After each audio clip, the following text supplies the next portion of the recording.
This is an emergency broadcast of the Uncovering Anomalies podcast. This is not a drill. Remove any children and pets from your home and go to your nearest shelter. Remember to at all times listen to the Uncovering Anomalies podcast. And whatever you do, do not under any circumstances trust what you see. So I was really inspired by hearing your daughter sing yesterday. So here we go. Oh my God. If I could turn back the hands of time, Is that then Cher? my darling, you would be mine. That's me singing. That's very, very nice. Have you tried karaoke before? Oh my God. I have. Yes, I have. And there's some of my most like cringeworthy, embarrassing memories that I never want to think about. I know, right? Yeah, it always includes alcohol. I think if alcohol wasn't around, one, there wouldn't be 8 billion people on the planet, Yeah. and two, karaoke bars would not be around. You should ask my brother about our karaoke experience, because we did one together once, and whew. Oh yeah, we went out once with someone that we know that loves karaoke, or at least that's what he does to get his attention. Things out of the way. His narcissistic tendencies. He loves that. Karaoke is great for that, if you're good, of course. yeah, of course. You know, gotta have all the attention. Yeah, it's funny though. If you're gonna karaoke, it's like being a celebrity in a karaoke bar, because everyone just gravitates towards you and tells you, "Oh, you're so good." That's so true. You're a 15-second celebrity. Yeah, you become a celebrity at that point. All the girls gravitate to. Oh, if you're a guy, I mean, it just works that way. It's really funny to watch. Yeah, really funny to watch and experience. So yeah, how's your weekend so far? Well, it's great. I've been on vacation all week. Well, I'll say staycation. I didn't go anywhere. Well, that's nice. I mean, staycations are still just as good. Yeah, it was great. Well, I went to the beach. I went to the pool. I didn't get any more tan because I have to wear a lot of sunscreen. Yeah, I hear you. Me too. I protect myself really well. I wear hat, sunglasses, rash guards, everything. It's not worth it for me. I mean, yeah, I don't like being sunburned. It's not. I mean, well, maybe you just don't get tan. Like me too. I'm like that too. I get burned. I don't really get tan. I get burned and then it turns into a tan. But I don't like the pain of being sunburned. Yeah, I get it. It's not worth it. No, it's not. So yeah, I'm always putting on sunscreen, which is good for you. Right. Apparently, right. Well, there's a lot last week. I guess we'll go through. There's a lot going on, but first of all, let's say that this is the Uncovering Anomalies podcast. UAP. Thank you all so much for joining us. That, of course, is Adam. I am Tip Top Topher. Ooh, Tip Top. At least the question mark's gone.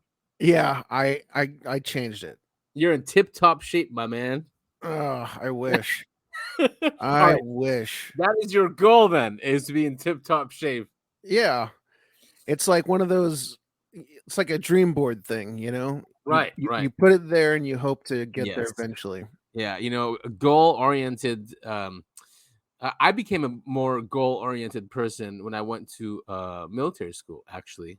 I mean, nice. Yeah, they taught me how to do that. Just small goals, and set these easy to achieve goals, achieve them, and then just have that same mindset.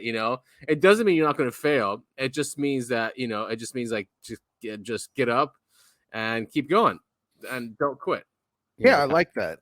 Yeah, I think that's what I grew up playing football, and it's kind of the same thing. Yeah. But anyway, you got anything lined up already? I do actually. I was thinking today that both you and I are the producers of the show, because I do pre-production and then you do post-production, but together it comes out as a very nice show. Well, and then you do post-production.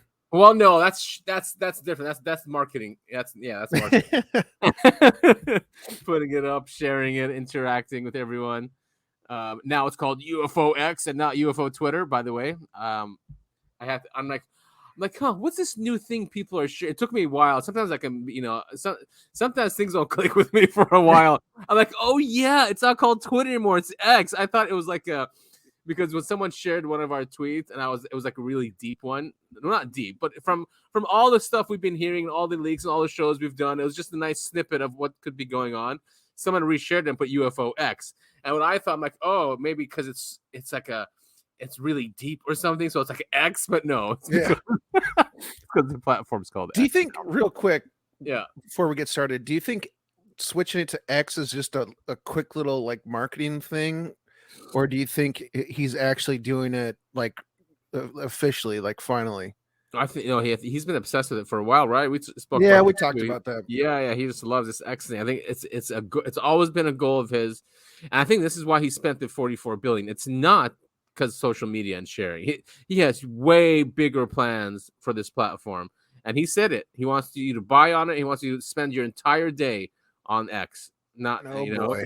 So he wants it to be the next Facebook, essentially. Well, yeah, exactly. When Facebook was Facebook, and now it's a dying platform.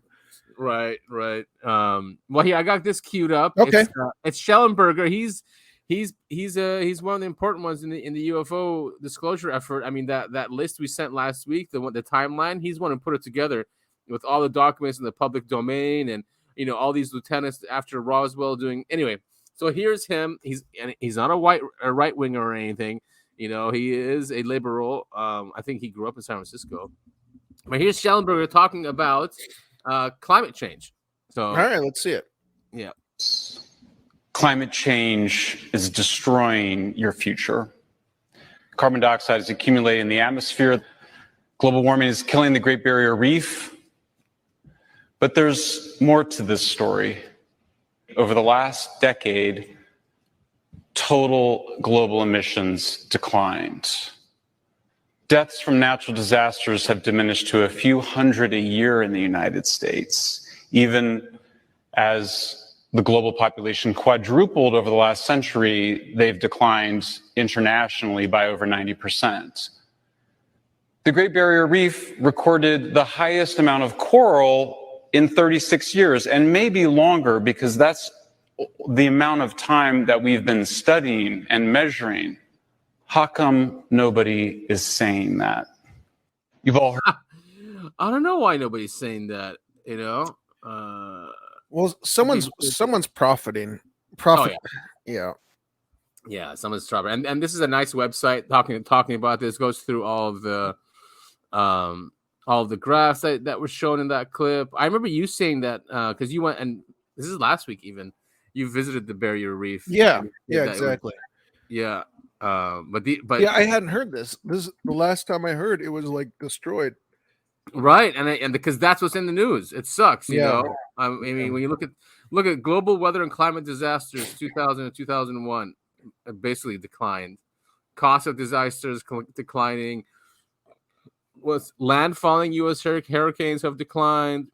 No trend in global major hurricane frequency. It's all like it's such a well-run planet, and we know by doing this show that's managed. Someone manages this planet and does a fucking great job at it. Excuse my French there. You're Despite what we do to it and try to do to it, something is just keeping it extremely stable. Yeah. Well, I still think it's not an excuse to throw all of our garbage in the ocean. Right. No, it's not. It's not an excuse for oil companies to continuously screw up with their oil platforms and stuff like that. Right. I mean, yeah, it's very sad to see what it does to the planet and to the animal life that's there. Look at this. I didn't even know about this. A third of the Netherlands lies below sea level. Some areas as low as 7 meters. Netherlands was marshland, right? And so now they have more land area. So it's the opposite of what's happening when they're saying, "Oh, sea levels are rising." It's the actual opposite. Yeah, I mean, Netherlands would know about that. There's a great guy, Pena. I think we shared that last week, right? He's saying how there'd be no beachfront properties and no banks putting up the money and no investors putting up the money. If seriously in 30 years there'd be no shorelines, like why would they invest all this money? Yeah. He's like, Well, look at the banks. It really bugs me when you see celebrities or politicians talking about like sea levels rising and yada yada yada, and they're buying beachfront property or they're going on their yachts, Right? and stuff. Yeah. Doing the complete opposite. But here, the website says not everything is great. A whopping 91% of plastic isn't recycled after all the work we do. That doesn't surprise me at all. So again, it's just for us to feel good. It has nothing with anything else. Like, where is it? Where's the they showed something with plastics with straws. Here it is. So straws, you know how we passed a law in California and many other states. Look at this. It's 0.03% of plastic waste. I know it's all feel good legislation. Yes. It's something that we see with our eyes. Since we all use straws, we're like, let's make a law against straws, even though it means nothing. Yeah. Yeah. Oh, man. It's human psychology, dude, is most of this issue. Yeah, that's so true. And look at this. Miami Beach then and now is 1925. And look at 2017. Of course, they built up their properties. They invested because they knew it's going to be the same. Yeah. I mean, we know finance runs this planet, right? And they know everything. And just look at their reports. If they don't put these things in their reports, it's all good. They're not warning anyone. Only one people warning are politicians. Yep. So yes, I don't know what has to do with UFOs, but it is an anomaly in our world. And UFOs and aliens always tell us about the environment, though, don't they? Is that always the message? That's always the message. Anytime, like I'm thinking about those kids in yes. What country it was? I thought it was South Africa, but it was Ethiopia or Tasmania. One of the previous white ruled ones. It was that one. Anyway, it's the Ariel school kids. Yeah, that had the UFO come down and land in their next to their schoolyard. And yeah, that's exactly what the aliens said. Yeah, and it's always about that. Like, Lee, what's your obsession with technology? It was usually about nukes, though, and what the damage they do. They don't really say stop using oil or stop burning fossil fuels. They don't say that. Yeah, it's usually about nukes. All right, so what's this article you got for me? All right, so back into UFO. So now this is Fox News, right? They've been covering the hearings afterwards, and one thing that came out or that was submitted to the congressional record was Russian UFO engagements. Is one of them, right? Because that leaked out when the fall of the Soviet Union, but that's now in the congressional record. There's a secret Tic Tac report, and we'll be talking about that. I couldn't find it exactly where the report was, but I think I found it. 3 key figures slip under radar at congressional hearing. So this is Cavuto. It's only 3 minutes. Let's take a listen. It's Ryan Graves. He's on there. Yeah, let's take a listen. But it's good to see Fox News covering this seriously too. No cringeness. Yeah. Anywhere. Whose lives depend on accurate identification are frequently witnessing these phenomena. Parts of our government are aware of more about UAP than they let on, but excessive classification practices keep crucial information hidden.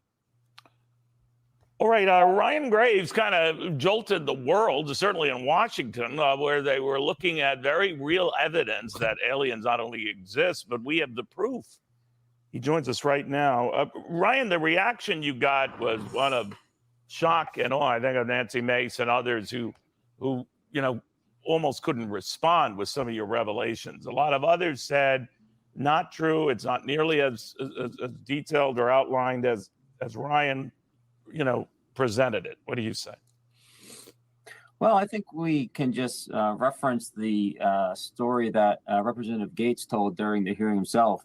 Him and other representatives went down to an Air Force base in Florida to attempt to speak to various pilots who had reached out because they had been observing objects on their radars, on their camera systems that they couldn't explain, that they felt was a safety risk. And they were not in a position that they felt safe to be able to report that. In fact, it was reported that they felt more comfortable destroying those tapes than to sit through a potential very long debrief to discuss the issue. Now, do you remember that when Gates came out and he said that? And this happened only a month ago, before the hearings, or a month before the hearings, he he was alerted by some of his constituents that happened on an Air Force base. He brought in Luna and Brichette to there. The general refused to show them refused to show them the evidence, and refused to allow them to speak to the Air Force pilot. So that's what he's speaking about here. That's the schism. I know, it's so crazy. So Graves, he's brave, this guy. You know, not many people will come out and just be brazen like this. Yeah, no, it's super cool to see. Yeah, I mean, that's the thing, is it'd be really easy to just give up on something like this, you know? Yeah, exactly. I mean, but then you have people saying, "Oh, they're grifting," and it's so annoying, the whole grifting. We live in a system of money, so you know he's either gonna support himself by raising awareness to this, right? Somehow support himself. That's not a grift. I don't, you know, it's not. A grift means you're lying to people to make money. Another one of those words, you know, that get racist. Yeah. that gets thrown around, you know, just to put down someone you don't agree with. That's all it is. Yeah. I hate it. I hate that. Yeah, me too. I hate that system of using racist or sexist or, you know, transphobic or grifting. Just give him a label, and you know, don't listen to anything he says. Exactly. Yes. I guess it works the same way as conspiracy theorists, right? Yes, it's the same exact thing. All right, let's see what else he says. So this is something that pilots are dealing with. This is something that they do not have the proper safety channels to report. And that's really what I'm looking to push forward out of this conversation, this hearing. There's the grift, but you know what? That is his angle. Nothing's wrong with having an angle. His angle is to increase reporting and to decrease the stigma that comes with reporting on this. That is not a grift. That is an angle, you know, and he started an organization, right? And where pilots can feel comfortable coming to his organization and helping bring this about, where it's just, you know, not cringe or I guess I think he's just being racist against pilots. Yeah, how dare he like try and support them and make them feel welcomed in something, you know? Yeah. By the way, this is the guy who saw the cube objects, the spheres within cubes. That's such a weird one too. It is. He says he saw them all the time, and it's because they had new equipment installed on the jets, and this new equipment was seeing them, and they're all over the place all the time. That is just bizarre, isn't it, dude? And like that's why they say it's a Matrix or something. Maybe like that. You know what? Maybe that's what we saw. Did you ever think about that? Yeah, I mean, because it was morphing. I remember, you know. Yeah. Some of us also remember that it was changing shape. I mean, yes, it was a sphere or whatever, but it would morph, like go back and forth between a sphere and a cube. You know, maybe it's just that's the phenomena where, you know, even though we're seeing the same, I'll say, event going on, right? It's all, you know, we all perceive it differently because we're different people. That's kind of. Yeah, that's kind of what I think. It was far away too, you know. It was pretty far away. It was so it could have been up. I mean, I don't know. It was just weird. We brought it up again yesterday, and it was a 45-minute event. Yeah, that we and that's the funniest thing is it just chilled up above where we were having dinner or lunch, whatever. I guess it was lunch. Yeah, and then it just sat there, and we all looked at it and just kind of went about our we family gathering. And we kept looking back at it, right, and discussing whatever, just shooting the shit. And then what happened at the end? Did it just go, or did we just lose interest? Went. Yeah, it just floated off. Weird. Very strange. So weird. All right, so this is safe aerospace. I don't know if well, what struck me is when you referred to recovering non-human bodies. Could you explain that? Well, that was the testimony of Mr. Grush under oath, and he sounded like he was prepared to present information related to that in a closed session to Congress. But from my personal experience, you know, we were seeing objects on a daily basis that we couldn't attribute to any of our assets, our technology, or our capabilities. Daily basis. And right now, the commercial pilots that. Yeah, and also, you know, there'll be people that say, well, you know, maybe he just doesn't know like how advanced, you know, or what advanced craft we have. And I would argue that too. Like I wouldn't completely say we don't have those assets, right? Yeah, I mean, and as we know, our government, what's it called? It's compartmentalized. So Right. some branches of the government or parts of the government don't know what other parts of the government are doing. Right. So I kind of understand that. Yeah, exactly. I mean, well, from what he knows, but then again, he'll be speculating. All right. I mean, I think we can move on. There is a funny one I sent you, and I'm not saying anything about this, but this is really funny. It's a video. He's making fun of Jeremy Corbell. Oh, this should be great. But it's a good laugh, all right? I mean, and I think I don't completely agree with it. I don't completely not agree with it, but I think it's important for people to see these different angles. It's 21 minutes, but he says the gist of it in the first minute. I think it's worth listening to. For sure. He says here the video. Wait, sorry. This video is a review of the documentary Bob Lazar, Area 51, and Flying Saucers. The intention of this video is to show evidence of bullshit. FBI. Wait, so hold on. Film. He did get raided. This is the documentary that you and I went to go see, right? Yes. Yeah, we saw the premiere. We were at the LA premiere. We've talked about that on the show, right? Yeah. I mean, we stood in line, and man, it was a fun night. It was a fun night, but we came away with the same attitude of what this guy is saying, kind of way. So listen, it's a great one to watch. By the FBI. That's in my film. I found the guy that did the security clearance for him. I found the guy that did the security clearance for him to be able a hand reader. And Jeremy, you found this. I found it. So I was able to reveal it in my film. You're going to hear and see things that are new evidence, new things that have happened over 30 years. It will change the landscape. So Jeremy, how do you know? I love when he talks about this shit. Bob Lazar, Area 51 and Flying Saucers is a documentary by Jeremy Corbell. It's This guy's hilarious. As you were watching that entire, listening to that entire clip that we just played, it just kept saying liar, liar, liar. Brutal. It was, and it's not. Yeah, that's why he goes. Documentary. Yeah, documentary. Yeah, I mean nothing new was said. The whole documentary was about proving Bob Lazar's. Dude, everything we say, what we said walking out of that documentary, he says everything. It's hilarious, and people should definitely watch this. Not anything against Jeremy, all right, but really, this documentary, he didn't. Oh, everything against Jeremy on this one, yeah. I mean, like we always, I know we bring him up all the time and we rag on him. He wants it, man. He's everywhere. He's always on the mainstream media. He's the main character in everything, and it just drives everyone up the wall. Yeah, and it ruins it for many. It ruins it. Well, especially the debunkers use it big time. That he's around. But here, let's just really quickly see what else. Okay, all right. Supposedly the definitive telling of Bob Lazar's fascinating story. Sadly for Bob, Jeremy makes terrible films. He also has a strange relationship with the truth. Let's take a look. And unlike Jeremy Corbell, I will actually provide proof. Imagine that as to why Jeremy's claims of new evidence are bullshit. For me, it was 1989 and Bob Lazar telling his story. That's what weaponized my curiosity about. My imagination has been weaponized. I want your imagination to be weaponized. Weaponize your curiosity. That's my goal, to weaponize your curiosity. My curiosity was weaponized from that weaponization of my curiosity.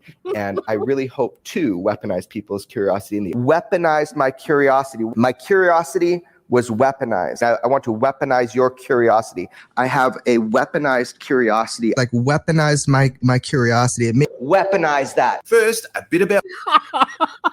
Okay. Listeners, you'll never guess what Jeremy Corbell's podcast is called. Yeah, never. You'd never guess. Oh man, that's hilarious. But maybe we should put that in the poll actually of the episode. Yeah. Because we have questions and what do you think of the episode? We should be like, what do you think Jeremy Corbell podcast is called? That's not a bad idea. Oh my god. That's so funny. It's brutal. This this review. Yeah. The more he's around, the more I think you're right. I think he's CIA.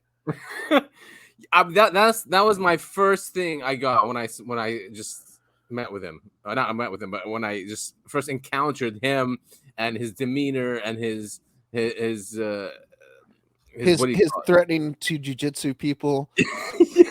Yeah, I'll never. He looked I'll like a never military forget that. contractor, because I went to Iraq and I met these guys, and that's what he looked like to me. He looked like a military contractor, a CIA Yeah. military contractor. Well, and I've said this on a previous episode. It looks like the government was like, "Hey, Yes. let's get someone in the UFO community." Okay, what do UFO people look like? That what could they Dude, look like that so would be cool? perfect. So perfect. Yes, I forgot Yeah. you said that. Yeah. He is like a caricature of the UFO experts. Yeah, exactly. Oh man. All right, so we got another article here. What you got? Yeah. So this is I like this. We share with. I like this yeah. too. How and Why is it's a great article. It's a great news magazine. They talk about a lot about UFOs, but they reshared this, basically saying that someone higher than Grush came out before people, like they're reminding us. So retired U.S. Army colonel claimed aliens in Roswell UFO crash were biorobots built for space travel. Now, this is, of course, Colonel Corso, right, who wrote the book Day After Roswell.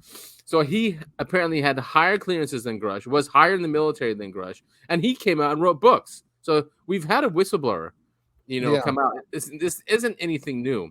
And The Day After Roswell is one of the more popular books about Roswell. Oh yeah.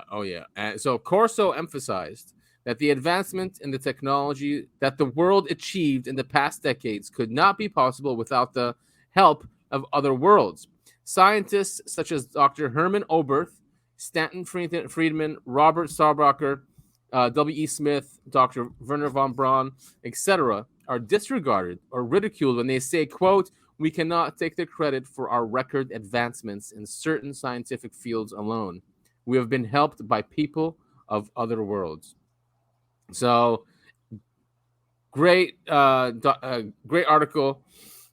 Talks about Roswell history and what he was. I mean, for people that don't know, Corso, he was in charge apparently of declassifying technology they got from the craft, right? Not declassifying it, giving it to the corporate world.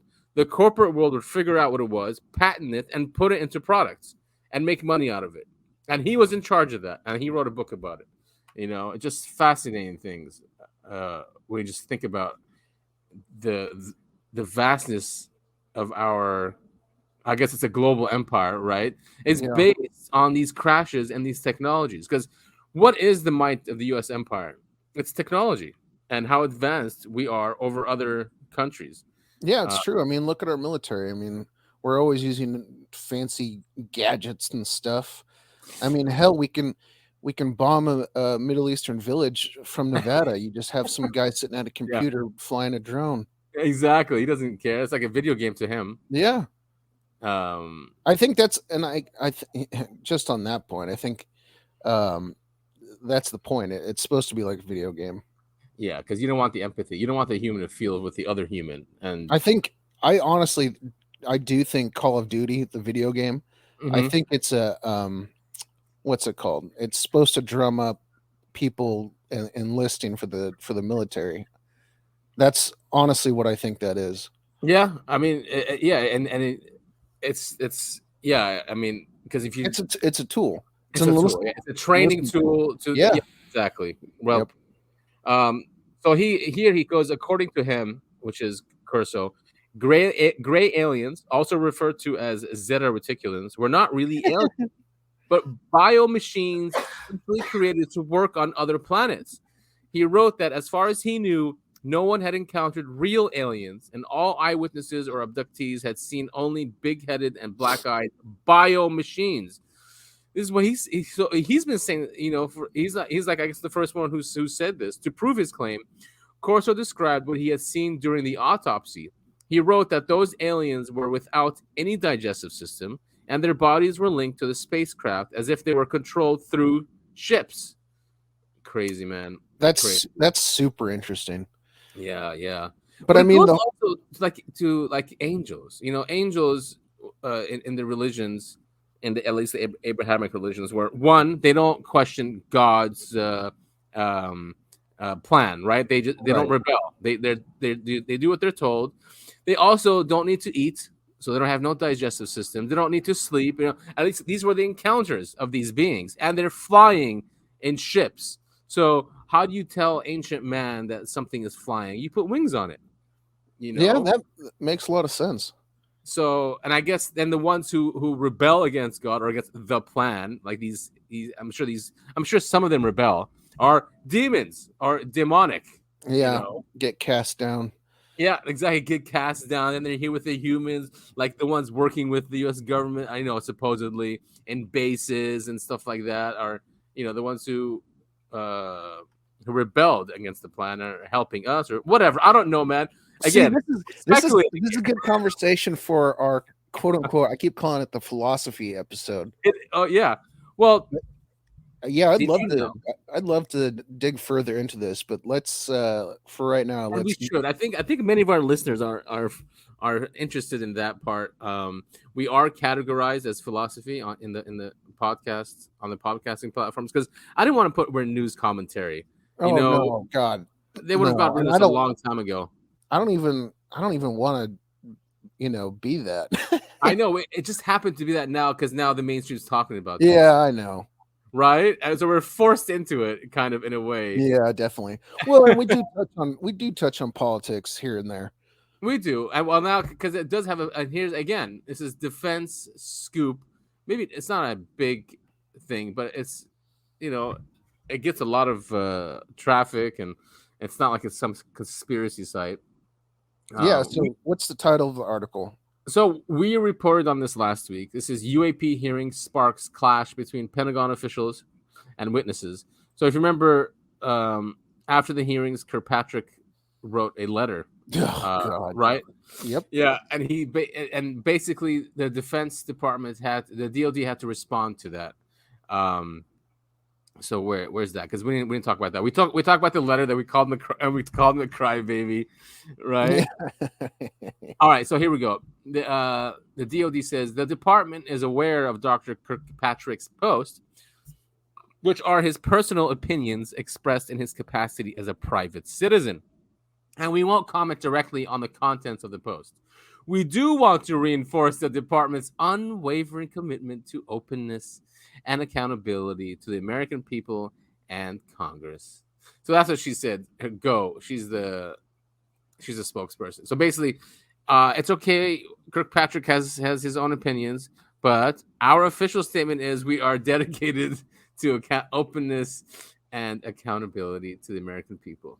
I mean, it's just more proof that there's some sort of schism, some sort of fight going on. Yeah. Between the people in power, which is interesting in and of itself.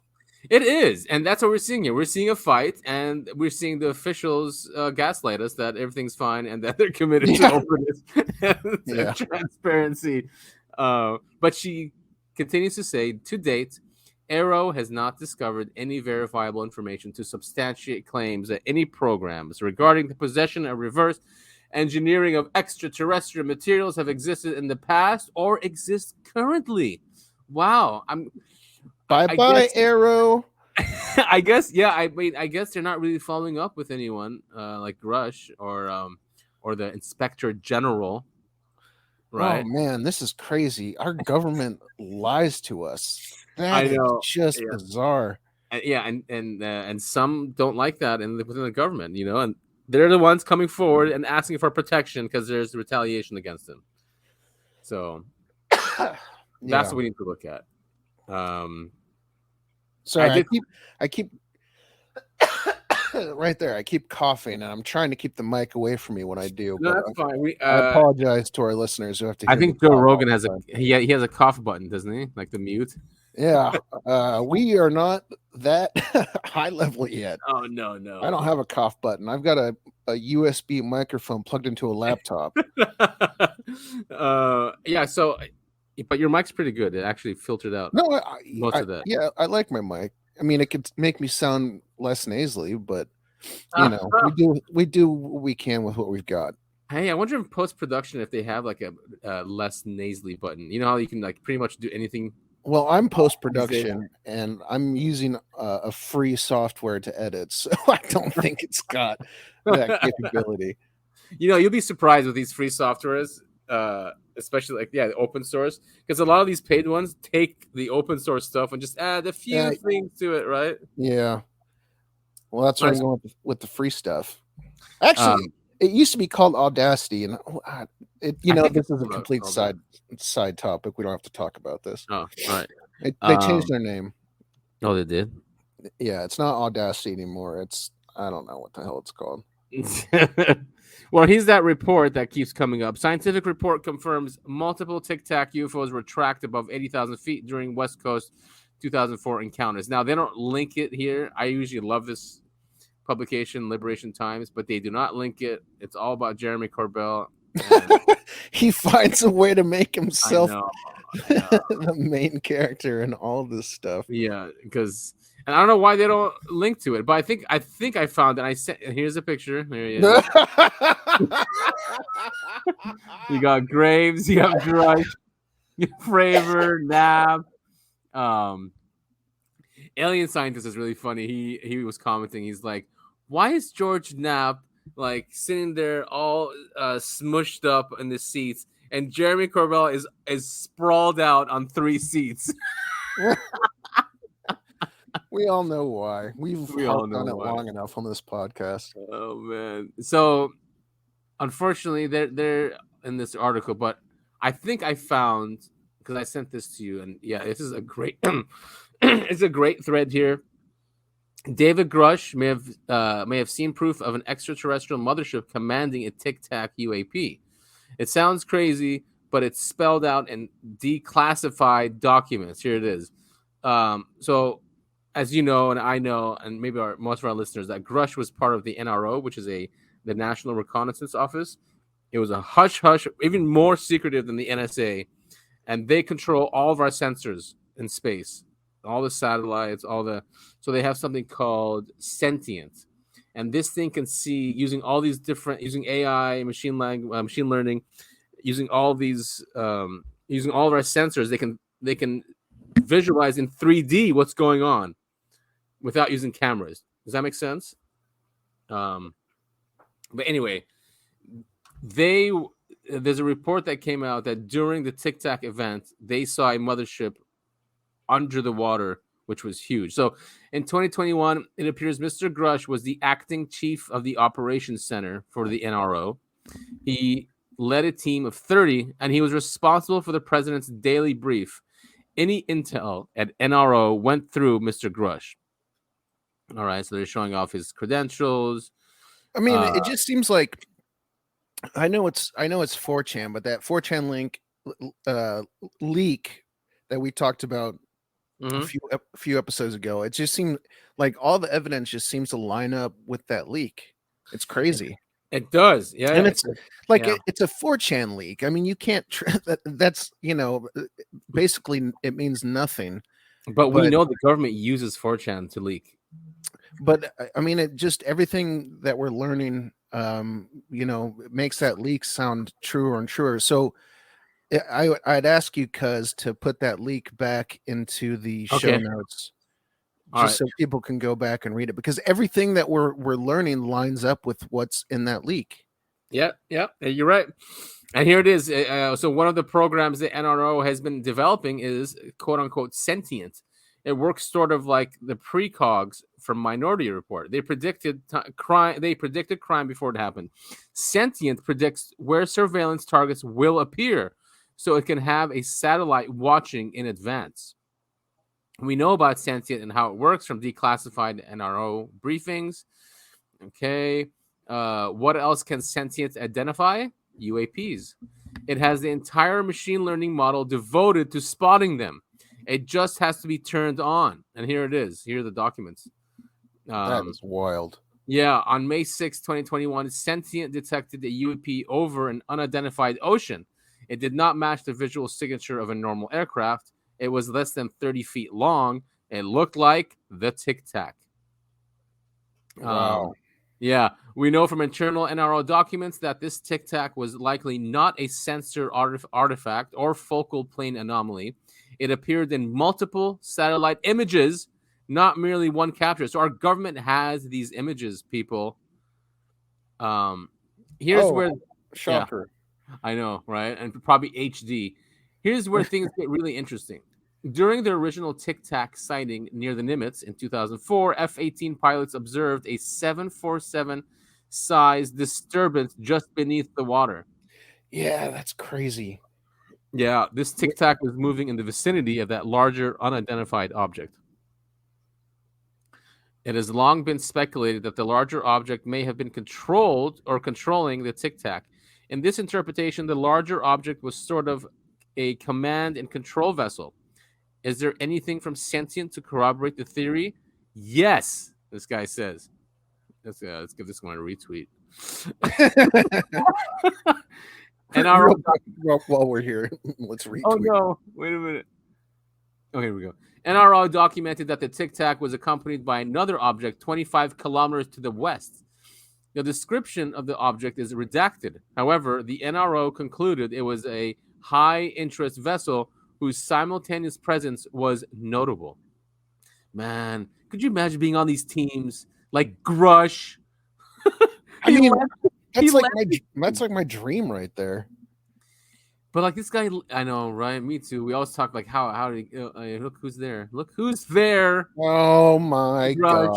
Every time Corbell's sitting behind Grush in this next tweet, he's in the foreground. I mean, you can barely make out anyone else's face except for his.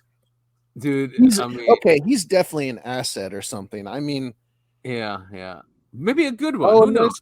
And there's Nap. Oh yeah, there's Nap. So that's what they're saying. Like he's all like he's not comfortable here, but apparently there's like 2 chairs here, and he's sprawled out on the 2 chairs. Yeah, of course. Oh wait, no, there's a guy right here. What's his name? He's the but he's directly behind Grush, so you can't see who he is. But Corbell made sure that he's on camera, front and center. There. Yeah. Well, we know anyway. I don't want to read into that too much. Let's move on to the next story. All right. So anyway, that's crazy. That is crazy. And he was in charge of that team, and I think that's what also made him come out. Because if you remember during the News Nation interview, he said when they asked him about the Tic Tac, he goes, "Truly anomalous, truly anomalous." That's what he kept saying. So this show, the next topic is the Vatican and UFOs. News Nation tried to go and get comments from the Vatican since Grush said that they gave us information of a crashed UFO in 1933. We're trying to get information from them. So here it goes. Vatican and UFOs. What's in the archives? Chronovisor. Just kidding. Did you look into that, by the way? The Chronovisor? One? Yes, I did. That was one of the best episodes. Yeah. That's such a crazy story.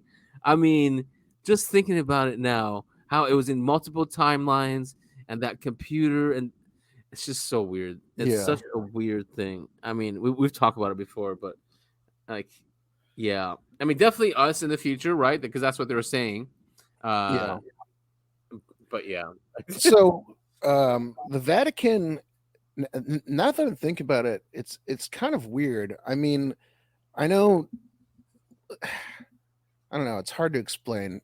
The Vatican's is like its own entity. It's even its own country, technically, right? Is, yeah. It is. That's bizarre. I mean, I know, like, Israel is Jewish, but it's not, and I guess it's its own country. Yep. Do the Muslims have their own country? I mean, no. Like Saudi Arabia is over Mecca and Medina, right? But no, like Mecca is not a sovereign nation state. Like the Vatican. The Vatican is a sovereign nation state. Yeah. Yeah. And they have their own. They have their own like police. Their own. I don't know. It's just. I mean, I grew up Catholic. I saw the last pope, or was the pope before that? I can't remember. I don't know. It's just like a very interesting. I can't believe and their history is still on. I mean, and this is what they're talking about, the archives, right? You read We got all this secret stuff American down Cosmic. there that no one can know about. No, yeah, and that's what this clip is about. And he talks about Pasulka in here, who wrote American Cosmic, amazing book, and she was given access to the archives, and she was also given access to the UFO stuff here. I mean, anyway, it's a great book. I don't know why they chose her, but they chose her for a reason. She's really cool. I don't want to go through this whole clip because it's about 6 minutes. Just to give you an idea of the scale, the archive runs underground under the Vatican, and Diana's written that there are 53 miles of shelving. That's how much insane. they have in the Vatican archive. 53 miles of shelving. That is absolutely insane. Could you imagine? So, like you said, they are a nation state, sovereign. No one can go after them for this stuff. It's theirs, and yeah, they have their own army. They have their own police. So yeah, could you imagine what our government has? No, I don't want to. That's scary. The largest government in the history of mankind. Oh God! But yeah, 53 miles of shelving is. I don't want to think about it. I mean, how much cool stuff do they have down there? Like, what's so important that you have to hide it? But the Constitution limits our government, though. Yeah. Yeah. Legal Man is so funny. I follow on Twitter. He's so funny. He's always, because he knows a lot of us just love the Constitution and been brainwashed, and he's trying to wake up people. And that's one of the things he always says. He goes, the biggest government bureaucracy on the history of the planet. But no, we have a document limiting them, guys. Just to continue on the Vatican. This is Newsweek. Yeah. Pressure on Vatican to reveal archives after UFO cover-up claims. Pressure is growing on the Vatican to shed light on whether it was aware of a UFO being retrieved from Italy in the 1930s, amid a slew of claims about the U.S. government's knowledge and handling of contact with alien life. Yeah, this has been one of the more. It's one of the bigger stories that's going on with all this UFO stuff. Yeah, it's super interesting. But unfortunately, all we know is that they handed over. Isn't that what the story is? They handed over a UFO to the U.S. They did. They said, "You guys take it. Come grab it and see what it's all about." Which gets me, maybe not now, but I mean, at some point, I did send you this. I'm really obsessed now with 1950s UFO movies. Like really, like I've watched 2 already. I'm like, whoa, these are really good. Like, call them out at least. Amazing. I watched Amazing Planet last night, Forbidden Planet, and that one is really nuts. I mean, it talks about intention and the id, which is we have the super ego and the id, right? Talks about the id, and I don't want to ruin it, but I mean, just that sounds. You said Forbidden Planet. I'm gonna watch that. That sounds. You'd love it. Forbidden Planet, and then before that, I watched The Earth Stood Still, but the original one. Oh, yeah. One. So, but the context here is we've had the crash things. Eisenhower is going to come up also on this podcast because there's a book out with Eisenhower meeting aliens. But apparently, that when he met with the aliens, they wanted to use the U.S. as a way to wake up or to educate humans about alien life and other beings. Yeah, good luck. I know, right? But yeah, and that's why I wanted to watch these. So anyway, they're really cool. So I sent. There's a list that we'll put also, but there's the top 10. Awesome. Oh, but the context I had too is man, some countries weren't even countries back in the 50s. Right. And they were they didn't have roads. It was just tents and let's just say the UAE, for example. In the 1950s, there was nothing there. Zero. It was desert and tents. Right now look what it is. But the U.S. was making movies about UFOs and aliens and technologies. I think so. I'm probably misremembering this, and my mom will correct me because she's listening right now. Hi, Mom. They went to the UAE in the 90s Yeah. Was it the 90s? It must have Yeah, been. yeah, 90s. And they said it was just basically like a mini Vegas at that Yeah. point. Or two beach fronts or something like that. Yeah. But in the 90s, again, it was empty. Nothing was going on in the 90s there. So yeah, just to put that into perspective, it's crazy. And then I sent you this. We now have a UFO lobbyist. So you know stuff is serious. If in Washington, yep, right. If there's an official lobbyist, and it's because these laws that are being passed to protect whistleblowers, one, and then now the Senate through Schumer passed what is it, the UAP Secrecy Act, right? Which sets up a committee to look at all what the government has in pictures and videos and to start declassifying them without hurting our national security. Right. They'll declassify it like they declassified the JFK assassination. I know, right? I mean, I hope it doesn't happen the same way. I hope that if it's just images and pictures and stuff, I think they'll do it. Like this group, they're called Declassify UAP. And this lobbyist, last name Gold, he said in an interview he hopes will bring the issue of UFO advocacy into the mainstream by tapping into traditional political grassroots strategies. Well, as we learned last week, they don't have to declassify anything that could be considered a national security exactly issue. But if it's just pictures and videos, how is that national? They would say, but then our enemies would know what kind of video cameras we're using, what exactly kind of sensors we might be using. Man, stop it. The people need to know what kind of reality they're living in. This is why people dislike the government so much. I know. It's like they're so super paranoid, and I get it, right? I get it. This is probably why we're at the top. Yeah, because the government is so super paranoid. But also the citizens are super ignorant. We can't we can't be ahead if we're dumbed down and ignorant, don't understand our reality. I think what made America so strong and great in the past is that its people were free to discuss and free to understand the reality of this world, and that's why we were so advanced. Once you stop suppressing that, we'll be like any other third world country. Mm-hmm. No, I completely agree. So it's good to see this. We have a lobbyist that will help declassify UAP. I did share with you this one. I don't know if it's relevant for right now, though. This is it's a great, a really long one, but a great speech by Scott Horton. He's a libertarian. He was at the Ron Paul Liberty Report. And basically, it's the title is "Lying Us into the New Cold War with Russia." But he goes through all the wars. He goes through, especially like the war on terror and all the lies that were said there. And he's also saying the Ukraine, same thing, just all lies, just to get us into war.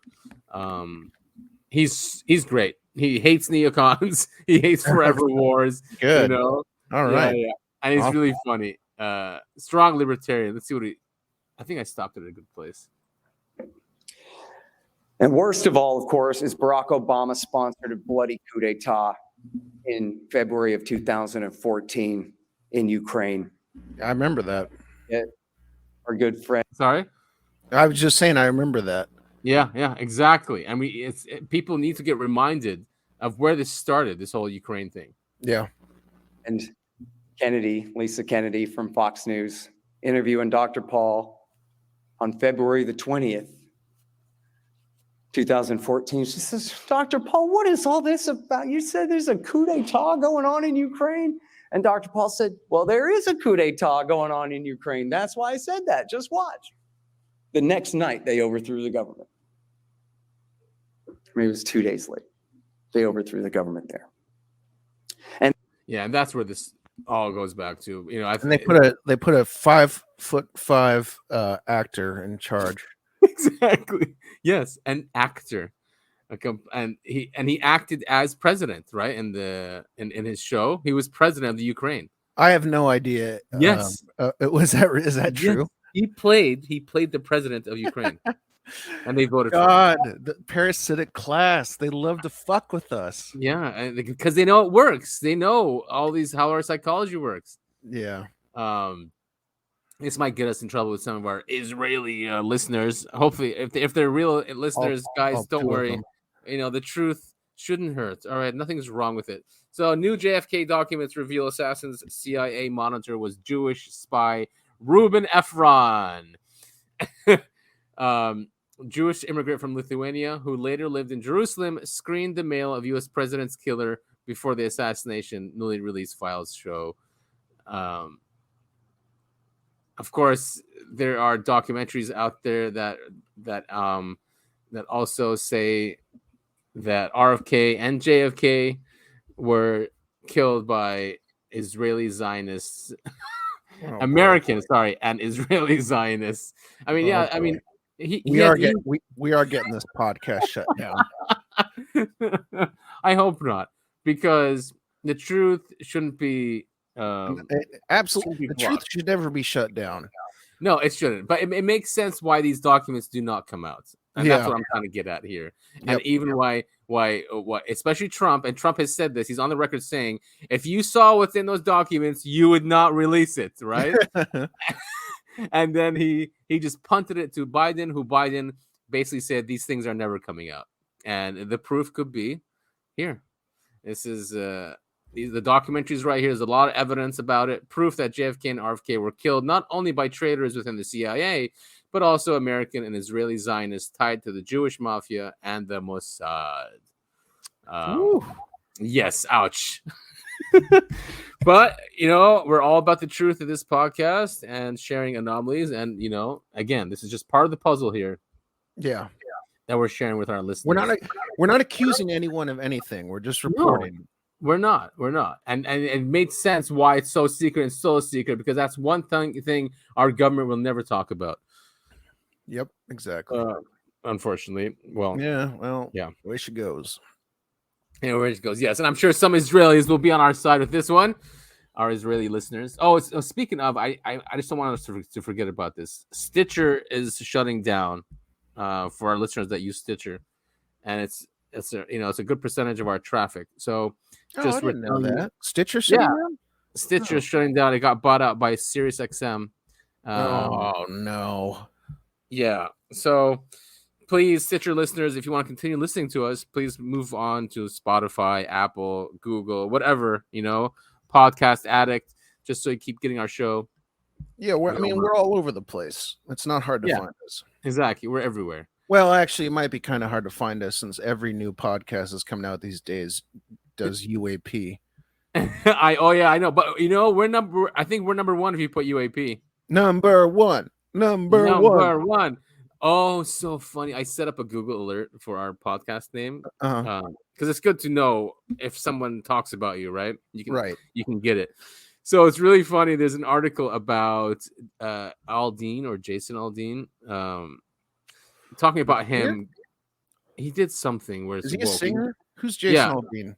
Jason Aldean. Okay, he did something woke, right? Okay. So there's an article talking about that, but then I guess I shared something. I said and canceled. That's all I did, and they put that in the article. Oh my god! Really?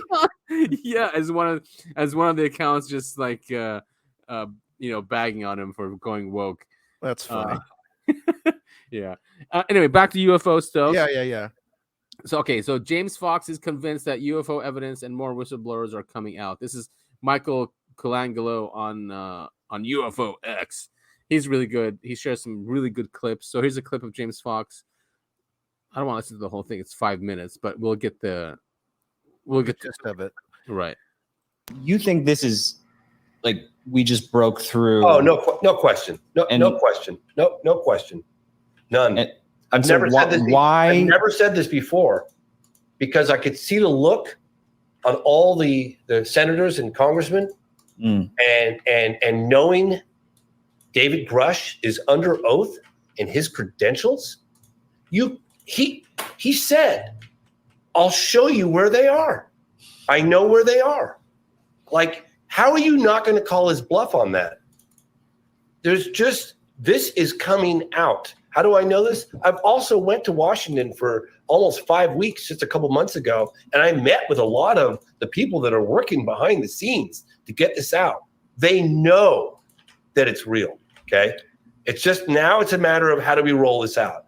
How, and there is a lot of talking behind the scenes. I can assure you this is coming out. And I wonder if this is before they took Grush's security clearance. Did you know they did that? Wondering how this guy ended up on a podcast with another podcaster with blue hair. I was just gonna say that the hair. He doesn't look very impressed at all, though, huh? He's like, Yeah. I don't believe you. I mean, I hope what this guy is saying is true, and I think it is. Yeah. I think there's a lot of stuff going behind the scenes, and we're kind of just seeing the tip of the iceberg. Exactly. As That's all what's going on. He's also a great account on UFO X. Well, he's still saying UFO Twitter. Singularity. He goes, why are aliens making hybrids? Because then their form will be perfectly adapted to the Earth, atmosphere, and ecosystem. Why did they trade tech for abductions? So they have a supply of UFOs they can drive. Why is it secret? Because if you knew, you wouldn't allow it. I 100% agree with everything in this tweet. Yeah. And I would love to go in depth about this, but again, that's for the quote unquote philosophy podcast. I mean, we can do that if we see that there's a week where it's just slow news, not too much going on. We can definitely do that, definitely, or just plan it and do it anyway. I mean, the hybrid program is super interesting to me. We can do next week if you want. What's next week? Well, let's see what happens this week, and okay, we'll decide on like Saturday. Yeah. Okay. Yeah. Let's do that. All right. This is a case that you said you knew about. I had no idea about this. Yeah, this is super interesting. So it's in Japan. The legend of Utsuro Bune dates back to 19th century Japan. As the legend goes, in 1803, a mysterious incident occurred on the shore of Japan that would lead. I'll summarize. Yeah, tell us. Basically, this UFO-shaped thing washed up on the shore of, I can't remember, someplace in Japan, and there was a woman inside. Mm-hmm. And again, it's one of those old-timey things where the person inside didn't look like them, so they just assumed she was a foreigner. Okay. If I remember correctly, she came out, they spoke a little bit, they put her back in and just pushed her back out to the ocean. Yeah, I thought she had red hair. Oh yeah, you're right. Right here. Yeah. So this is in a museum, an but exhibit. It's an ancient tale. I can't remember. Does it say what years? It said 1800s. Yeah. 1803. 1803. It's super interesting. You want to go ahead and read that first tweet? So, as the legend goes, in 1803, a mysterious incident occurred on the shore of Japan that would leave area residents confused. A round vessel washed ashore, and a beautiful woman emerged. Her vessel was curiously shaped, and the people had never seen anything like it. The text on this drawing explains. The woman appears to be 18 to 20 years of age. She is well-dressed and very beautiful. Her skin is pale, and her eyebrows and hair are red. It was impossible to communicate with her. They were unable to figure out where she came from or what she was doing there. The woman carried a plain wooden box and acted as though it was very important to her, and her strange vessel was covered in mysterious script. If I remember correctly, so they didn't speak the same language. They couldn't understand each other. That's I wonder if that box. They shoved her back in the thing and got her out of there. Yeah, and there she is. I mean, it's a really interesting story. I can't remember where I heard it first, but yeah, I was a little familiar with this story. I can't see why they'd be lying about it too. It's in Japanese culture. They have all this evidence of them writing about it, and it's an event that happened for sure. I mean, but by all the ancient drawings and stuff, I mean, the thing looked like a UFO. Oh yeah. Also, if I remember correctly, it wasn't a big one. It was like, I mean, I'm not going to guess the size. Well, she came out of it. It's right here. Look. Yeah, no, I see that. I mean, yeah, it wasn't huge. It's probably that's 300. That's 130 feet is 10 meters. Yeah, sure, it could be 30 feet. Yeah, it wasn't big, but it looks, remarkably like a UFO. Oh yeah, and we've talked about this. It's in old paintings, pictures of UFOs and stuff. Yeah, Japanese paintings. It's just crazy that like in every culture, we've got these descriptions of UFOs and stuff. I mean, this phenomenon has been going on for a very long time. That's all I'm trying to say. All right, so what do you have next for me? Intelligence officer. All right, so the BBC interviews Grush and his lawyer. This is on the 3rd of August. This is a big deal. Only 6 minutes though, which is not enough to interview Grush. But here, let's hear what they're talking about. Let me know if it's okay to play the whole 6 minutes. It goes by pretty fast. Let me know. Let's give it a shot. If it gets boring, I'll tell you to cut it. All right. By the name of David Grush caused quite a stir last week when he gave evidence at a congressional hearing about UFO sightings. He claimed that the US government has, away from the public glare, intact and partially intact alien vehicles. And you'll hear him repeat that claim in a moment because he's been speaking to this program. A recent Ipsos poll found that about 42% of Americans believe in otherworldly UFOs or UAPs, unexplained anomalous phenomena. And 1 in 10 Americans reported they'd actually seen one. Well, here's what Republican Tennessee Representative Tim Burchett said in opening last week's remarkable hearing into alien existence. I think it's time for this country to take back our country. We need to tell the folks at the Pentagon they work for us. Dadgummit, we don't work for them. We're not bringing little green men or flying saucers into the hearing. Sorry to disappoint. We're just going to get to the facts. We're going to uncover the cover-up, and I hope this is just the beginning of many more hearings and more people coming forward about this. Well, I've been speaking to... Go get him, Burchett. Did I hear you in the background screaming there when he said we're taking our government back? Yeah, that was me. Okay, awesome. Okay. David Grush and his lawyer, Chuck McCulloch. First, David, why did he decide to come forward and speak at the hearing? It boils down to a sense of duty, and an act of, truth to power. And it seemed like me going public was the appropriate lever to pull when it comes to public accountability and emphasizing the seriousness to, different branches of U.S. government. I love Grush, man. I gotta say it. I have good spidey senses, and I just don't get any weird things about him. That's why he's on Mount Rushmore, baby. He is on Mount Rushmore. Like, I really, we're lucky it's someone like him. Yeah, for sure. You know what I mean? Yeah. Oh, absolutely. Like, I just love that you say it's a sense of duty and like accountability and like, I don't know, he's just a good guy. He's really doing it for these reasons. I hope so. I know.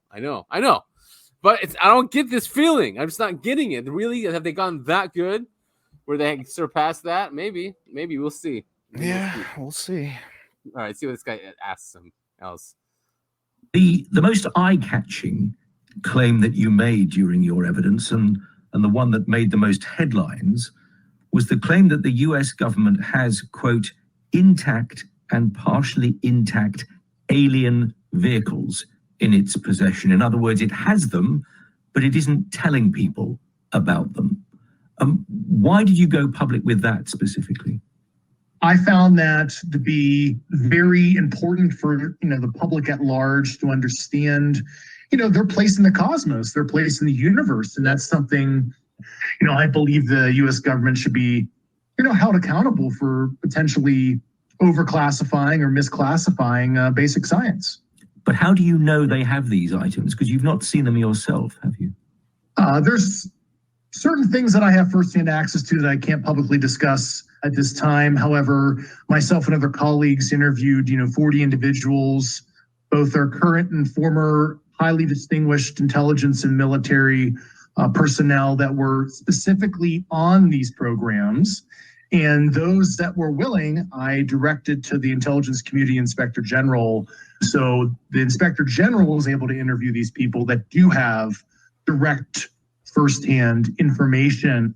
Right. So they have boom, direct firsthand information, and not just him. He goes, the ones who were willing went to the Inspector General, and which we know he classified this as urgent, credible, and urgent, right? Yeah. So, okay, let's continue. See, I told you, it goes fast, right? It's yeah. Hear what he's saying. This is good stuff. Have that information directly. Have they actually seen these vehicles? The individuals I interviewed that I directed to the Inspector General, yes, they have the firsthand experiences, yes. Right. Which is an extraordinary claim, as you would readily acknowledge. Why, if it's true, has the government not acknowledged it? Yeah, I mean, that's a multifaceted question. It goes back, 80, 90 years ago when this was first created, and they, translated some of the secrecy from the Manhattan Project onto this subject because, they weren't sure how ontologically shocking it was going to be to the world populace. And then two, as you can imagine, it's a Pandora's box for, potential military and weapons development type reverse engineering activities. So they decided to keep it under wraps for many years. We're talking here just about the U.S. government. Crazy, huh? I mean, yes, exactly. Yeah, man, that is absolutely nuts. How they said the Manhattan Project. So that the secrecy on that just transferred over to this one. Yeah, that doesn't really surprise me. No, not at all. And that's why the Department of Energy and the nuclear whatever agency also, they have all these UFO documents in there. I think his lawyer comes on too now. Okay. They asked him a question. If they've got these things hidden away, surely other governments around the world might have had a similar experience. So the idea that it's a solely American thing is surely fanciful. It does cross into other countries and other allies, to include the Five Eyes Alliance, which is something I've already stated publicly. The media reporting bias and societal transparency is a little different in the U.S. That's the crux of what most people hear, but it is certainly not an American issue. I want to put some of the doubting voices to you in a moment, but I want to bring Chuck in first. Chuck, as a lawyer working alongside David, what are the legal implications of what he is saying and what the government is denying? Our government relies on congressional oversight, the checks and balances of congressional oversight. David's allegation at its base is essentially that Congress does not have access to the information it needs to properly oversee things going on in the executive branch. That was his main concern. So he's briefed both of the intel committees, and he's had a 2-hour hearing, 2 hours of testimony last week. David, can I go back to you with some of the responses that have been aired to what you said? The head of the Pentagon's office in this area, Sean. Oh, yeah, this is what we need to listen to right here. This is very important to what he says. This is the first time we get Grush's reaction to Kirkpatrick's crybaby letter. Yeah, let's hear it. Kirkpatrick issued a statement last week, you'll be aware of it, calling your testimony insulting and saying that you were never a representative to his unit. Dr. Kirkpatrick oversaw our activities and what we were doing and the money we were spending. I never said I was a part of the core team, so I believe it was just lost in translation or misconstrued. David Grush and Chuck McCullough. He's just a good guy, man. He could have dumped him in there, and he didn't. He said, he still said, like, he was in charge. He knew what we were doing and knew about the money we were spending. Yeah, I see what you mean. Yeah. Just a real quick, I know we're trying to reduce the cursing on this podcast, but fuck Kirkpatrick. fuck that guy. Kirkpatrick, yes. I see him as a Fauci. He's just exactly. Yeah, That's a great comparison. Yeah. He just thinks that they should know and we shouldn't know. I am the science, or right? I am the UFO expert. I am the UAP. Anyone attacking me is attacking the UAP subject. Exactly. Yep. Shatner. Oh man, you sent this to me and you said let's go after this guy.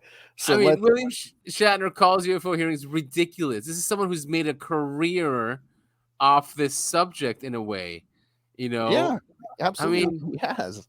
William Shatner recent UFO claims don't make any sense. The actor thinks a potential alien would not hide being from somewhere else. Shatner is not sure whether he would return to space. I mean, let's be honest. And I said this to my mom. You have to remember these people on TV and movies and everything. They're pretenders. They literally are paid to play pretend. They're true. Nothing. They're losers. Yeah. They just read off scripts and they pretend to be someone else. Yeah. I mean, they have a talent for making us empathize with their acting, but that's about it. Like, yeah, you know what? That's not. I wanted to say like let's destroy this guy, but that's not give him any. But it's funny. He thinks it's ridiculous. That's fine. He can think it's ridiculous. Yeah, he can go ahead and keep pretending. And get paid to play pretend. So let's move on. I downloaded this audiobook though. It's a big book, but it's an audiobook I'm listening to. Paul Blake Smith. The book is called President Eisenhower's Close Encounters, an investigation into Eisenhower's secret agreement with extraterrestrials. Oh, this is I know it's the Gaeta Treaty. Yes. This book is amazing because you need at least get the Audible and listen to it. It's just so much evidence. What's the book called? It's called President Eisenhower's Close Encounters, an investigation into Eisenhower's secret agreement with extraterrestrials. Too long of a title.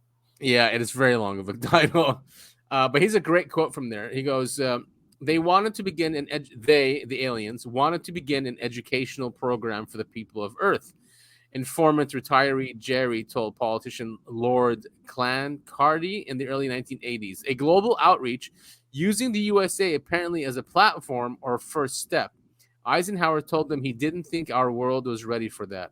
The ex-pilot recalled, adding he was concerned this revelation would cause a panic. The Gaeta Treaty is such an interesting, if you look into the backstory of everything that was going on and what happened, it's such a very, very interesting story. And there's multiple witnesses that back up everything that happened. So much evidence. So like I didn't know how much actual evidence there is there. So apparently there's a video too. So the government has a video of this meeting happening. So Eisenhower agreed with the Greys, I believe. Right. He allowed them to abduct humans. That's what the whole Mm-hmm. treaty was about. Right. Oh, and bases. They're allowed also to work with us on U.S. soil with U.S. bases and to transfer technology and to help us understand their technology. But Exactly. yes, that they can abduct without we wouldn't stop them. Which goes back to that tweet, right? Like, why would they want to hybrid? And that's a hybridization program, Right. Why would they want that's when it started, and our secret space program started there too. Yeah, exactly. This one showed up on Zero Hedge. It's U.S. intelligence has been manipulating Wikipedia for over a decade. Shocker. Wikipedia it sucks. So especially when you go to Wikipedia and see something that says conspiracy theories, a lot of those are not actually proven that they're not. I'm trying to remember. God, it had to do with abducting and raping kids. There's a whole story there. I'm trying to remember the name of the thing. Damn it. On Wikipedia? Oh, you mean Pizzagate? No, it wasn't. It was one from the 80s.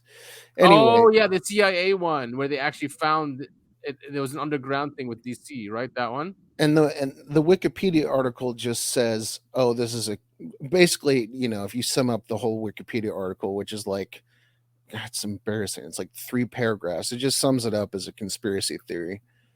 Yeah, the Biden-Ukraine conspiracy theories. That's what they're talking about in this article. That Wikipedia called it a conspiracy theory, but it's not. that Biden was caught blatantly saying that he stopped $1 billion to the Ukraine unless they change their inspector general investigating him and his son into corruption, something like that. Mm-hmm. So yeah, that's what that's about. Yeah, I mean, Wikipedia is good for like entry level research. Yeah. But you always have to dig deeper if you're looking into something. But even then, I remember when I went back to college, like they told us you're not allowed to use Wikipedia. Oh no, in high school it was the same thing. They said never use Wikipedia. So there you go, because we know, but unfortunately, it's always the first thing on the Google. You know what? I just had this fun memory. Me and my buddies would sit in my friend's basement and we would edit Wikipedia articles because you could back then. You could just change them.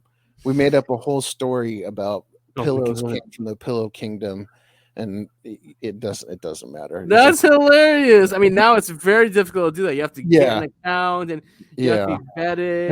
It's a lot different now, but back then, I think Wikipedia was probably first starting, and so you could just edit whatever you wanted to. That's why all the teachers said don't use Wikipedia.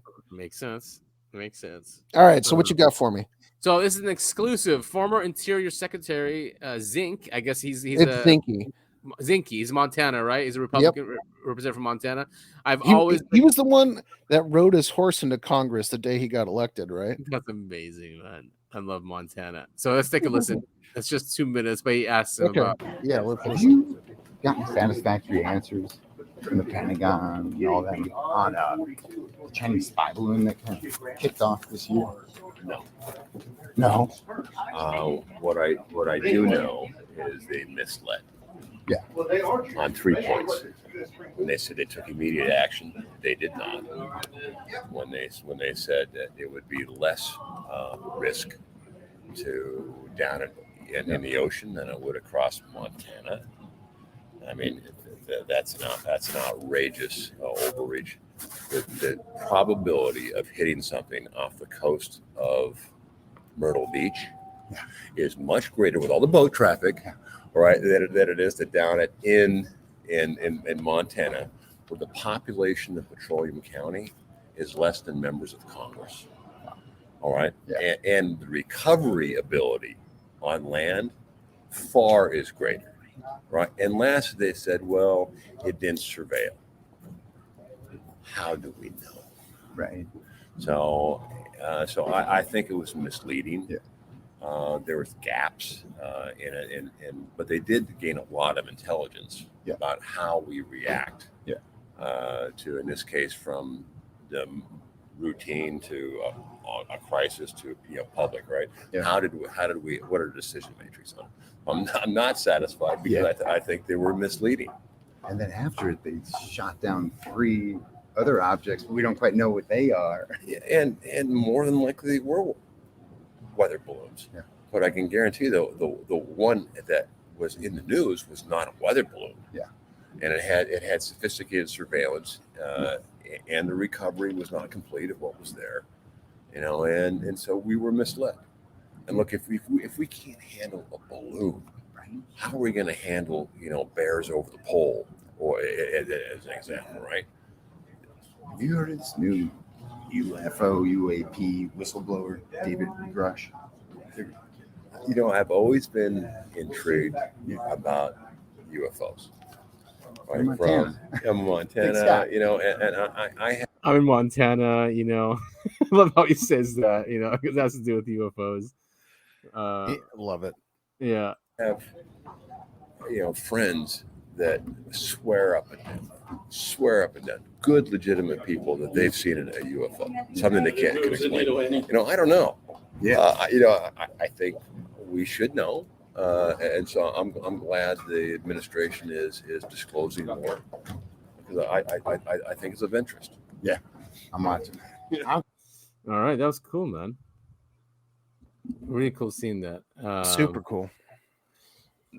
This on the Hill, a monumental UFO scandal is looming. It made the rounds big time last week. It's probably the biggest article on the Hill. Even the author did an interview, which I'll be sharing but this is definitely something we should read, like our listeners should read. It basically says, listen, either the government is really hiding these things, or this is one big psyop. And they don't really, articles don't usually say psyop. They didn't use it with anything else. Like they never used it with COVID or anything like that. Even that is a proven psyop on many levels. But here we can listen to this guy. Yeah, let's do it. Is titled "A Monumental UFO Scandal is Looming." And it's been the Hill's top story today. So as we continue News Nation's groundbreaking coverage of the UFO phenomenon, Merrick joins us now live. Merrick, thank you very much for joining us. You wrote today that there's one of two options here that's going on from the U.S. government: a decades-long cover-up, or a staggeringly brazen psychological disinformation campaign. So my question to you is, what's to be gained in either scenario by the U.S. government? Why would they do that? So it's a really good question, Mike, and thanks for having me, first of all. And I think I'm going to dive into the realm of speculation here, which I'm very uncomfortable doing. I'm much happier analyzing the facts as they exist. But if you believe the whistleblower, David Grush, in scenario one, if there was in fact this decades-long UFO retrieval and reverse engineering effort, it was partially born out of potentially Cold War politics, but also a fear that the ontological shock, the societal shock of revealing this information would be too much, and there could potentially be societal unrest and political and social unrest. So that's one side of it. If we're dealing with a disinformation operation, this could potentially be, and again, I'm speculating and not comfortable doing so, but this could be to potentially fool our adversaries into believing that we could potentially have remarkable technology. It could run the gamut. So that's my speculative answer. All right. I mean, he doesn't deviate too far away from any other speculative answer. No, I think that's a pretty level-headed answer. Yeah, it's a great article too, and you can see at the last one. I mean, it does make sense. Yeah, you would want to scare China and Russia. Right. This would be a great way of doing it, but they've been doing it already for 80 years. So yeah, we're seeing a fight going on. Let's see, what else do we have? This is a good one too. I didn't know where to. This is Brett Baer on Fox News, and he brought on both Representatives Grothman and Garcia from the Oversight House Committee that asked Grush the questions. So I guess it just shows that how, one, the mainstream media is bringing these people on, and two, is that how serious our Congress is taking this. Yeah. All right, let's give it a listen. Yeah. Okay. It's because Garcia's cool. The reason why I'm focusing on Garcia is because he's out of Long Beach, California, and other whistleblowers have come out and said that there are corporations in Long Beach that are part of the reverse engineering of these crafts. So that's his district. So that's why I'm interested in what he says, and if they're going to lobby him to shut up or push this. That's why I'm. All right, let's see what these. And much more investigation just a few days ago. Joining us tonight, Wisconsin Republican Congressman Glenn Grothman and California Democratic Congressman Robert Garcia, the chair and ranking member of that oversight committee. That the other day, Congressman Grothman, boy, it raised a lot of eyebrows. What did you get out of it, and where does it go from here? Well, we had two naval pilots who said they saw unidentified anomalous phenomena. And they both said other pilots, one in the Pacific, one in the Atlantic, one seeing little tic-tac shaped objects, the other seeing spheres with a box in it. Other pilots saw it as well. I've since had a conversation with someone who was involved in the Department of Defense who insists our military is withholding information on this. So while it seemed kind of an offbeat thing for Congress to focus on, it's high time we did. There's been a lot of speculation on this going on for dozens of years. And I think it demands more questioning. Not to mention the star witness, who we just saw there a second ago, kept saying he could not reveal things until he was in a more confidential setting, which I think forces me to meet him in a more confidential setting. All right, Congressman Garcia, I'm going to play another soundbite from the whistleblower telling Congress the U.S. is concealing this multi-decade program. Take a listen. I was informed in the course of my official duties of a multi-decade UAP crash retrieval and reverse engineering program, to which I was denied access to those additional read-ons when I requested it. Are you aware of any individuals that are participating in reverse engineering? All right, we heard all this. Nothing new for us. But oh yes, this is what I wanted to show you. So there is a general that came forward. The Roswell cover-up. Brigadier General Thomas Dubose breaks the silence. This is not a deathbed one, but pretty close to it. And he was the one at the base. He was the one holding the debris. That's I said, I think either we were texting about it or I told you about that. That whole picture is fake. The guy who's about to talk right now, the one who's holding up the quote unquote debris from Roswell, he came forward and said, the stuff that I'm posing with, he said he went back to the base with the actual like parts of the wreckage, and he came back. He was pulled back into a room, and then he came back out, and the stuff that he brought was no longer there, and he was told pose. He was told to pose with whatever was in the room, and that's what this stuff is. Oh my God, Roswell! Yeah, it's nuts, man. It's crazy how Roswell is the only thing that Grush wasn't approved to say. So let's take a listen. In 1947, General Ramey's chief of staff was Colonel Thomas Dubose. Shortly before he died, he was interviewed on home video.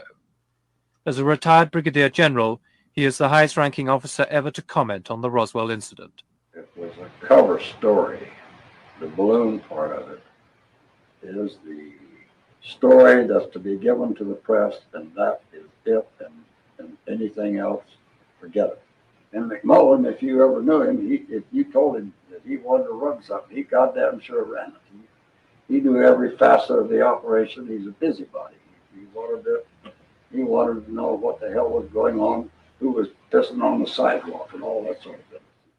General McMullen, the deputy head of Strategic Air Command at the Pentagon, was in charge of the entire operation, according to General Dubose. McMullen told me, you are not to discuss this, and this is a point of which this is more than top secret, as he said. It's beyond that. It's within my priority as deputy to George Kenney, and he in turn responsible to the president. This is the highest priority you could exist, and you will say nothing. And that's the end of it. Cover it up. Cover it up, baby. Cover it up. Audio is not great. I highly recommend that our listeners go and click into the link that Adam will put in the show notes. As always, you can find everything that we talk about in the show notes, and watch it for yourselves. Hopefully, you can get a little bit clearer of sound of what he's saying. It's right. And I recommend you look into Roswell. Read the day after Roswell. I mean, they're not telling us the truth. No, it was covered up, and that's one of the things that Grush was asked too. Is like, what do you think about Roswell? He goes, it's obviously a cover up. He goes, I can't say much, but just look at what the government has come out and said, and they lied and cover up every step of the way. Here's some fun stuff. There's a UFO interactive map in Scotland. Hey, why isn't it showing up? Where's the map? Oh, there it is. United Kingdom. And yeah, there's it shows where there's 46 here, 22. So this is not a U.S. phenomenon, which people like to say. Yeah, that's exactly what I was going to say. Is everyone thinks it's a U.S. thing, and it's absolutely not. No, it's not. And we just have better reporting mechanisms too. I mean, more countries will have this, and there's less stigma in this country. Yes, people still laugh about it. It's still less than other countries. Yeah, most countries really. But look at that. But we know the UK has crazy sightings. They've always had crazy sightings. I would argue that there's a lot of occult activity that we see a lot of these sightings too. Again, this is for the philosophy episode, but I think there's some sort of connection between the occults and UFOs, and just for sure, always. There's always been a connection with those. Yeah. And some comedy you shared with us might be good to end the show on some of these. Oh, this is great. So this I know is you've seen this one. So hold on really quick before you start. This is a skit from The Whitest Kids You Know. Rest in peace, Trevor Moore. Yeah, it's hilarious. It's funny that you're playing this because I was going to use this as our ending clip, but that's you are okay. So wait, no. I'll you know what? I'll use a different one because because you sent me 2. So should I not play the second one? I sent you 3. No, go ahead and share this. This fits the theme of the show. Okay, so yeah, he's a White House press secretary.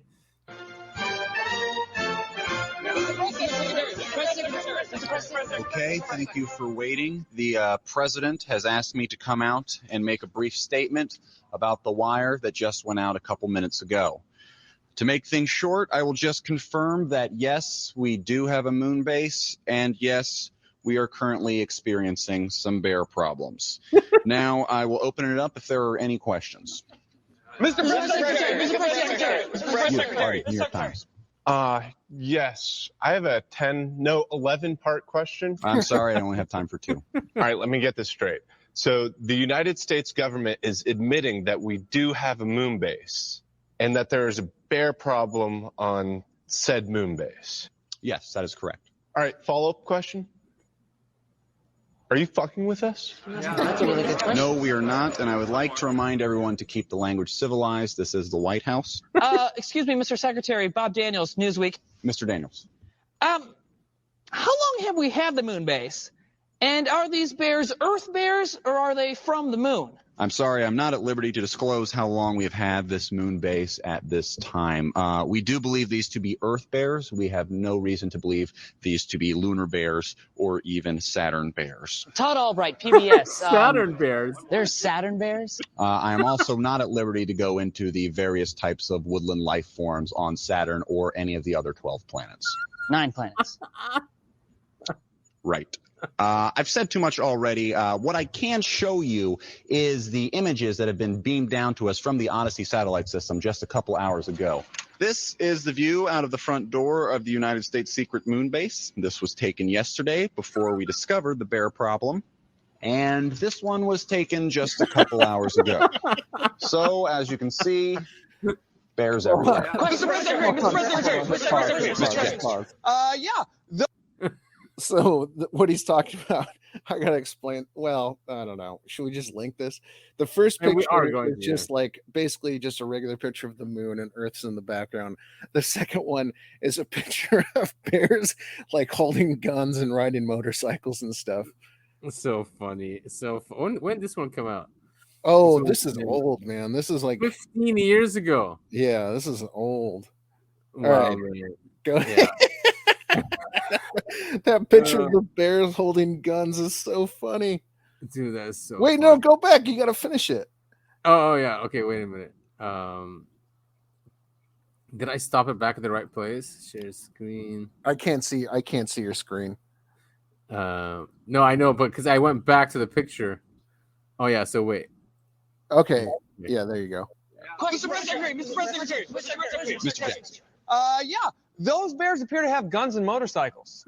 We believe they may be involved in some sort of intergalactic drug cartel, perhaps affiliated with one of the interstellar wizard alliances. Wizard alliances? Interstellar wizard alliances. I still think that guy going wizard alliances. It's so funny. Yes. Next question. Just a thought, more of a shot in the dark, but we wouldn't happen to be invading Iran today, would we?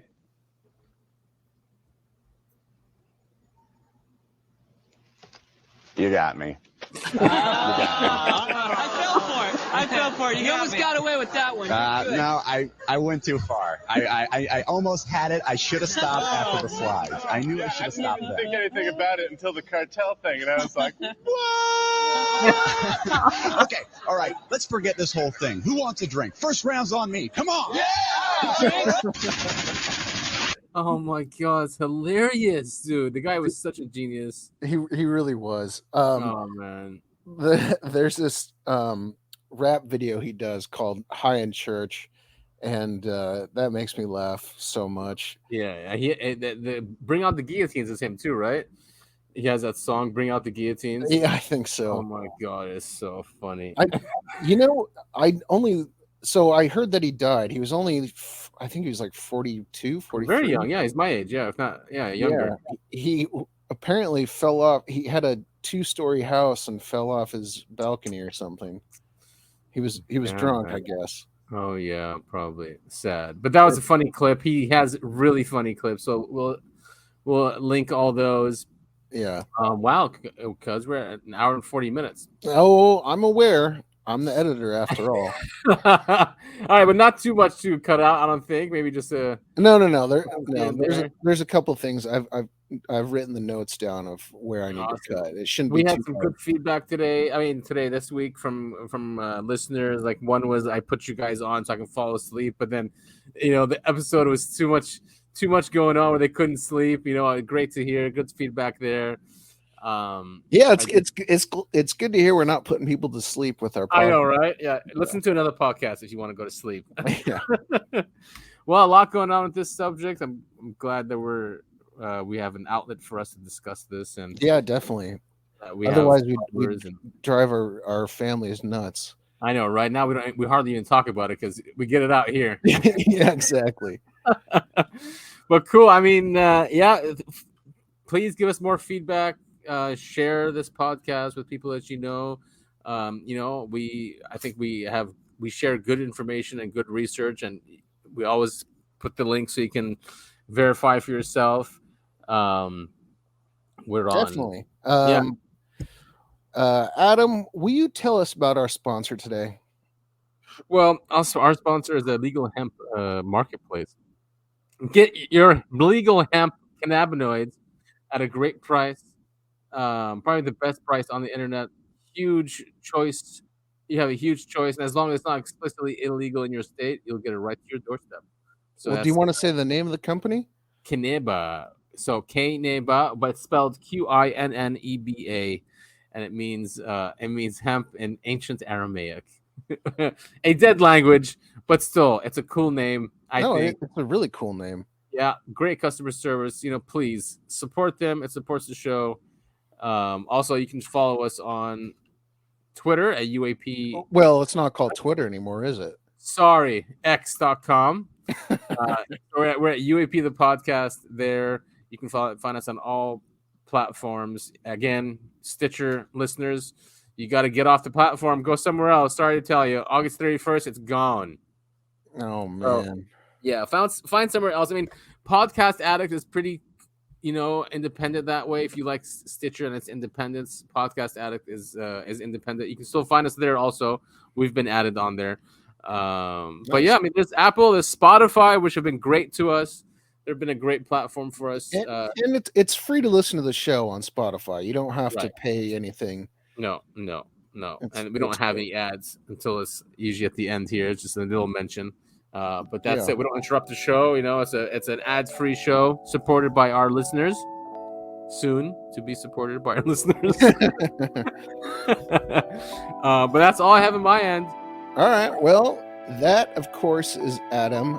I am Tip Top Topher, and you've been listening to the Uncovering Anomalies podcast. Thank you all so much for listening, and we will see you all next week. Next week. Triple T. Tip Top Topher.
Hi, I'm Trevor Moore. Did you know that it's illegal to say I want to kill the President of the United States of America? It's illegal. It's a federal offense. It's one of the only sentences that you're not allowed to say. Now, it was okay for me to say it right then because I was just telling you that it's illegal to say I want to kill the President of the United States of America. I'm not actually saying it. I'm just letting you know that it's illegal to say that. It's kind of like a public service. I'm letting you know so that you don't accidentally go out and say something like that. But what's interesting is that it's very illegal to say, I really, really think someone out there should kill the President of the United States of America. That's illegal, extremely illegal, very, very illegal, but not illegal to say with a mortar launcher. Because that's its own sentence. It's an incomplete sentence, but it may have nothing to do with the sentence before that. So that's perfectly fine, perfectly legal. I also found out that it's incredibly illegal, extremely illegal, to go on television and say something like the best place to fire a mortar launcher at the White House would be from the roof of the Rockefeller Hewitt building because of minimal security and you'd have a clear line of sight to the president's bedroom. Insanely illegal. Ridiculously, recklessly, insanely illegal. Yet even more illegal to show an illustrated diagram. Insanely illegal, ridiculously, horribly felonious, because they will come to your house in the middle of the night and they will lock you up. Extremely against the law. One thing that is technically legal to say is that we have a group that meets Fridays at midnight under the Brooklyn Bridge and the password is 6 Semper Tyrannis.